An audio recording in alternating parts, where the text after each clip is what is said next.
Altium layout designs can be imported into OrCAD X layout. Under the import menu, you have a couple translation options.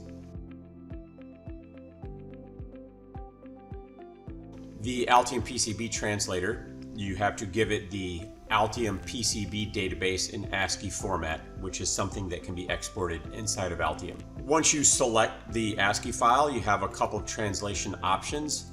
I generally recommend creating symbol definitions, and you're probably going to want your shapes to be dynamic.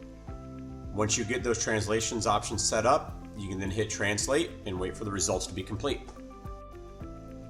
Once the translation is complete, you can then review the design with respect to DRC errors and layer visibility and use that design going forward in OrCAD X.